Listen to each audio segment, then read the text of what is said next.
the Buddha, by cultivating, developing, purifying his mind, he gained enlightenment. Many people actually do not know what is enlightenment. Very loosely they use this word, enlightenment. So one day, when the Buddha was going somewhere, he met a Brahmin.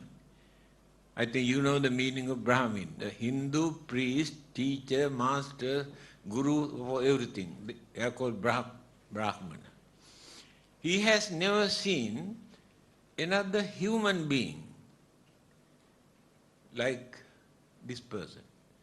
So he could not believe that this is a human being. He came and asked, "May I know whether you are a god?"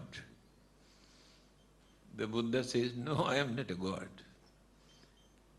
Others try to claim they are God or messenger of God or son of God. The Buddha says, "No, I am not a god."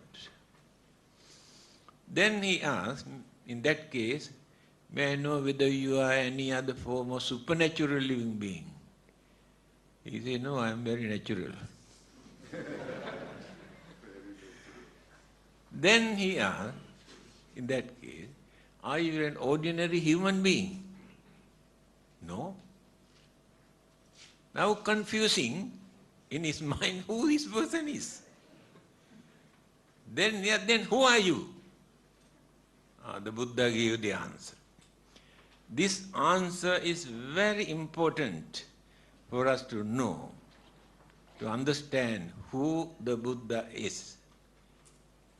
If somebody come and ask you, now you follow the Buddha, can you tell me actually who the Buddha is? But I don't think you can give correct answer. You say something. This self-introduction given by the Buddha is very meaningful. We can understand why he is called enlightened one. He said in his own language, "Abhinyeyang abhinyatang." I understood everything that which exists in this universe. Bhavetabbancha bhavitam. I have practiced all the great qualities, virtues, morals, principles, and good qualities in this world. Pahatabbang pahinang me. I have eradicated, uprooted all the wicked, cruel, harmful, immoral thoughts, words, and action. Tasma buddhosmi brahmana. Therefore, I am not a god, not an angel, not an ordinary man. I am the Buddha. This is the meaning of the Buddha or enlightenment. Buddha is not his name. Buddhi in Sanskrit, Pali languages means wisdom. Buddhi. Buddha means person who got that supreme enlightenment. That person is called the Buddha. So, you can understand how difficult it is for a person to develop his mind to know everything that which exists in this universe. He has not done this within one lifetime. Life after life, by practicing parami or perfection, he went on cultivating, developing, knowing, understanding all the existing things. That is why the Buddhas are very rare. Now, 2,500 years ago, Sakyamuni, the Buddha appeared. But we do not know how many thousands or how many millions of years we had to wait to see another Buddha. That is the most difficult task in this world, becoming a Buddha. Cultivate all the great qualities, virtues, principles, morals, and eradicate all the evil, wicked, cruel, harmful, immoral things. Take, for instance, how difficult it is. Now, all of us have jealousy. Jealousy is very minor weakness. We know we never gain anything because of our jealousy. We create very bad atmosphere, we create enemies for nothing. Even then, can we completely eradicate the jealousy from our mind within one lifetime? There's no one who can do that. Here, Bodhisattva, before becoming a Buddha, he is called Bodhisattva. Bodhisattva means, Bodhi means wisdom, Sattva means person. Person who was working to gain supreme wisdom is called Bodhisattva. So as a Bodhisattva, life after life he went on developing, cultivating, eradicating evil things. Then purified the mind. It is impossible for us to find out another human being who has purified his or her mind, can behave as cultured, understanding, kind, honest person. But the evil thought, the roots of the evil thoughts are in the mind. Circumstances, environment, temptation, irritation, flare up. One of those evil thoughts which are dominating in our mind.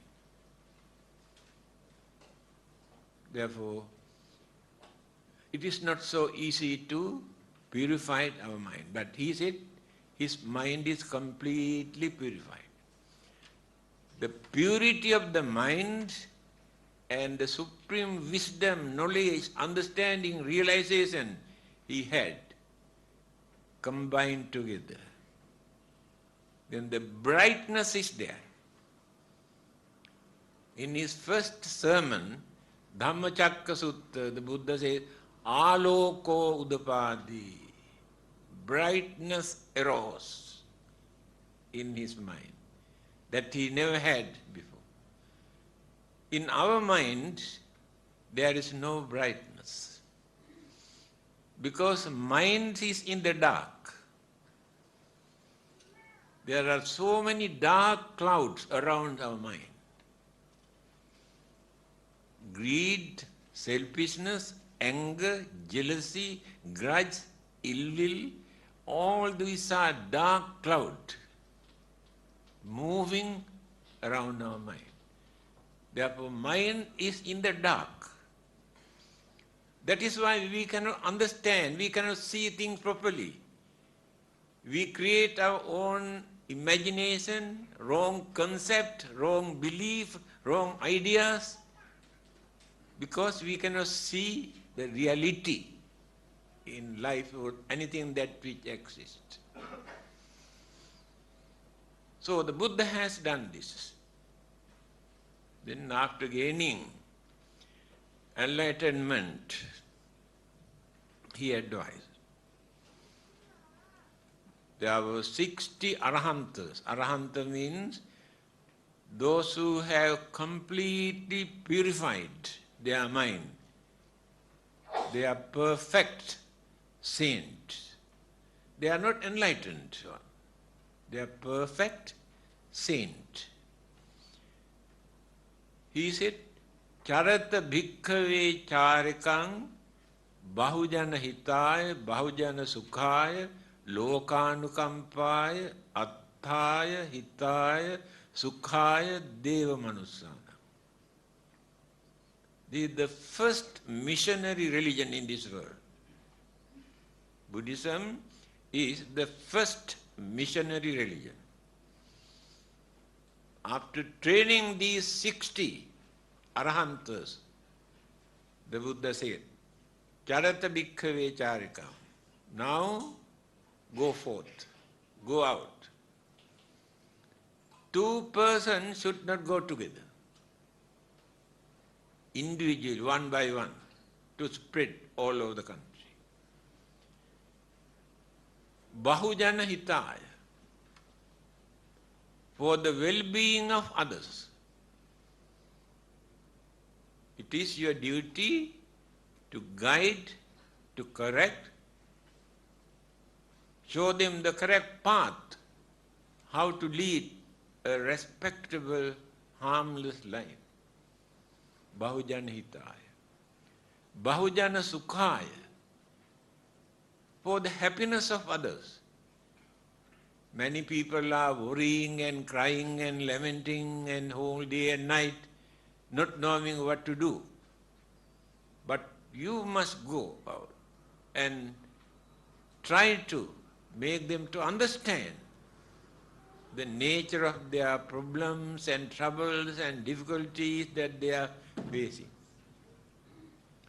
Bahujana sukhaya. Bahujana hitaya. Must have sympathy, kindness, compassion toward them and guide them to lead a respectable life. This is the mission that the Buddha wanted to introduce.